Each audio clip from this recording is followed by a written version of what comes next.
ఈ వీడియోలో మనం అహ్మదాబాద్లో జరిగిన బోయింగ్ విమాన ప్రమాదం గురించి మాట్లాడుకున్నాం. ఈ ముఖ్యంగా ఇందులో 242 మంది ప్రయాణికులు ఈ విమానంలో ఉన్నారు. టేకాఫ్ అయిన కొద్దిసేపటికే కూలిపోయింది. ఘటన వివరాలకు వస్తే ఇది ఉదయం 8:43 జూన్ 12, 2025 ఉదయం 8:43 air India flight AI-171 Ahmedabad నుంచి లండన్కి బయలుదేరింది. ఇది బోయింగ్ 787 డ్రీమ్ లైనర్ విమానం. టేకాఫ్ అయిన 40 సెకండ్లలోనే విమానం నియంత్రణ కోల్పోయింది. ఇది భూమి మీద పడిపోయి BLH మెడికల్ కాలేజీ సమీపంలో బాయ్స్ హాస్టల్ మీద కూలిపోయింది. దాంతో మొత్తం 230 మంది ప్రయాణికులు, 12 మంది సిబ్బంది మరణించారు. ఒకే ఒక వ్యక్తి మాత్రమే బతికాడు. 11A సీట్లో ప్రయాణిస్తున్న ఒక బ్రిటిష్ ఇండియన్ ప్రయాణికుడు. అయితే దీనికి కారణం కొన్ని సాంకేతిక లోపాలు ఉన్నాయి అని చెప్పి తాత్కాలిక ప్రాథమిక విచారణలో భావిస్తున్నారు.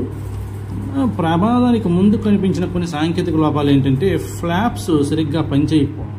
ఫ్లాప్స్ అనేవి విమానం ఎగరడానికి కావలసిన ఒక ఫోర్స్ని అందిస్తాయి. అవి సరిగ్గా పనిచేయలేదు అని, ల్యాండింగ్ గేర్ బయటికి రాలేదు అని, ఇంజన్స్ పవర్ కోల్పోయినట్టు అనిపించిందని, అలాగే టేకాఫ్ సమయంలో విమానం కంపించిందని ప్రయాణికులు చెప్పారు. ఇవన్నీ ఈ బోయింగ్ విమానాల్లో ఉండే సాంకేతిక లోపాలుగా కనిపిస్తున్నాయి. అలాగే కెప్టెన్గా ఇతను అందులో సుమిత్ సభర్వాల్ ఉన్నారు. విమానం కూలే ముందు ఇతను పైలట్గా ఉన్నారు.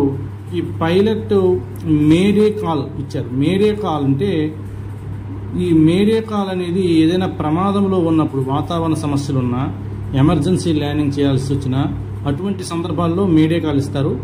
మేడే కాల్ అనేది మైదన్, MAIDN మైదన్ అనే ఫ్రెంచ్ వర్డ్ నుండి వచ్చిందే ఈ మేడే కాల్. అప్పుడే అతను ఏం చెప్పారంటే విమానం కంట్రోల్లో లేదు, పవర్ లేదు అని చెప్పి ATCకి సంకేతాన్ని ఇచ్చాడు మేడే కాల్ ద్వారా. కానీ అప్పటికే ఆలస్యం అయిపోవడంతో అది కూలిపోయినట్టుగా తెలుస్తోంది. అయితే ప్రయాణికులు కొన్ని వీడియోలు తీశారు. ప్రయాణికులు సరదాగా ఎక్కే ముందు విమానాన్ని కొన్ని ప్రయాణికులు కొన్ని వీడియోలు తీశారు. ఆ వీడియోల్లో ఏంటంటే ఇంజిన్ శబ్దం స్పష్టంగా వినిపిస్తుంది. అలాగే విమానం కంపించడం, అటు షేక్ అవ్వడం కూడా కనిపిస్తుంది. అయితే దీని మీద కారణం ఏమిటి అని చూసేటప్పుడు ఇది ఒక కొత్త సమస్య. గతంలో మ్యాక్స్ 737 విమానాల ప్రయాణాలు ఎక్కువగా ప్రమాదాలు జరిగేవి. ఆ తర్వాత ఇది పెద్ద సమస్య. ఇది ఎక్కువగా ఈ సమస్యలు కనిపిస్తున్నాయి బోయింగ్ విమానాల్లో. ఈ బోయింగ్ కంపెనీ ఎవరిదంటే టాటా గ్రూపుకు చెందిన కంపెనీ.